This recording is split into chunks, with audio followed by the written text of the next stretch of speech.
Peluang perdamaian di Gaza kini bukan lagi sekadar wacana. Penderitaan rakyat Gaza perlahan berkurang. Bantuan kemanusiaan mulai mengalir deras. Dan untuk pertama kalinya setelah sekian lama, ada harapan nyata. Indonesia menyatakan siap ikut terlibat. Bukan sekadar memberi pernyataan, tapi ikut mengurus langsung.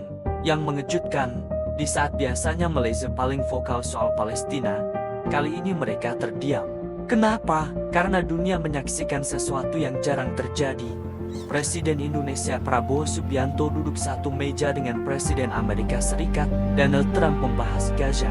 Ini bukan foto seremonial, bukan basa-basi diplomatik. Ini pembicaraan serius di forum paling elit dunia, World Economic Forum Davos. Sejak momen itu, satu hal menjadi jelas. Indonesia bukan lagi negara yang hanya berteriak dari pinggir jalan. Indonesia kini masuk ke ruang kendali. Pertanyaannya tajam. Kenapa Indonesia yang dipilih, bukan Malaysia? Apa yang sebenarnya dibahas Prabowo dan Trump di balik pintu tertutup Davos? Di tengah dinginnya pegunungan Alpen, ada satu ruangan di Davos yang mengubah peta geopolitik. Bukan karena suasananya, tapi karena siapa yang duduk di dalamnya. Prabowo Subianto dan Donald Trump. Topiknya bukan investasi, bukan tarif dagang. Topiknya, Gaza pusat konflik paling sensitif di dunia. Ini momen langka, Indonesia, yang selama puluhan tahun dikenal sebagai penyampai keprihatinan moral, tiba-tiba duduk sejajar dengan Washington, di panggung tempat keputusan dunia dirancang, bukan sekadar diumumkan.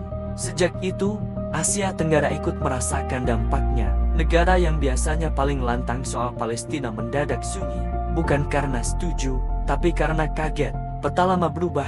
Malaysia yang vokal, Indonesia yang tenang. Davos membalikan semuanya. Saat banyak negara sibuk mengeluarkan pernyataan normatif, kami mengecam. Kami prihatin Prabowo datang membawa instrumen nyata. Sebelum bertemu Trump, Indonesia meresmikan Dewan Perdamaian Gaza.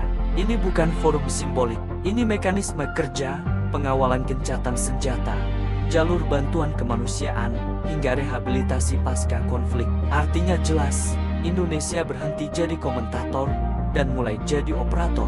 Dan dalam geopolitik, operator selalu lebih didengar daripada komentator. Pesan Indonesia sederhana tapi kuat, tidak mau lagi berdiri di luar ring sambil berteriak. Indonesia naik ke ring, memegang stopwatch, bahkan ikut mengatur aturan main. Di Davos, Prabowo tidak keliling forum cari kamera, dia langsung ke meja inti. Pembahasannya teknis and sensitif, pengawasan gencatan senjata, jaminan keamanan sipil, hingga skema rekonstruksi Gaza. Level diskusi ini hanya diberikan pada negara dengan real leverage, bukan yang hanya punya pernyataan moral tanpa akses.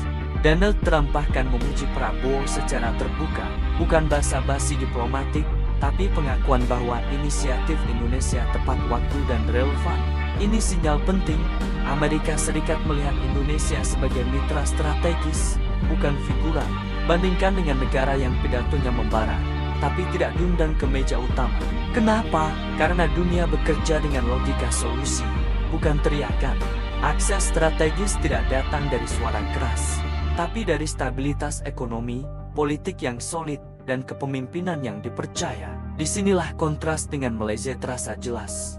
Vokal, ya. Konsisten, ya. Tapi dunia tidak butuh paduan suara. Dunia butuh dirigen. Dan Davos memberi sinyal, Indonesia sedang diposisikan sebagai salah satunya.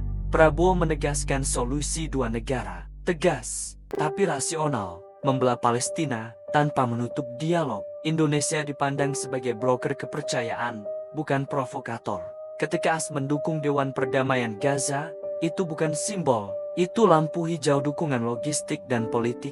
Dunia memilih aktor yang bisa mengelola konflik, bukan yang hanya mengutuk. Efek Davos terasa sampai ke ASEAN. Indonesia bukan lagi middle power biasa. Indonesia naik kelas.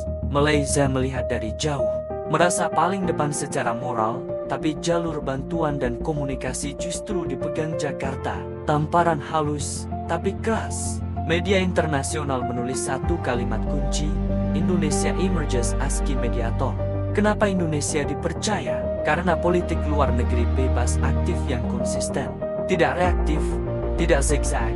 Prabowo tegas di dalam negeri, terukur di luar negeri. Dunia tidak butuh negara yang berkata, kami mengecam.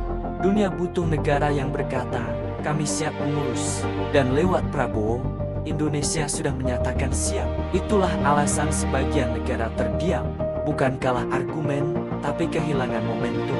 Pelajaran besarnya jelas, politik global ditentukan bukan oleh siapa yang paling keras bersuara, tapi oleh siapa yang dipercaya memegang kunci.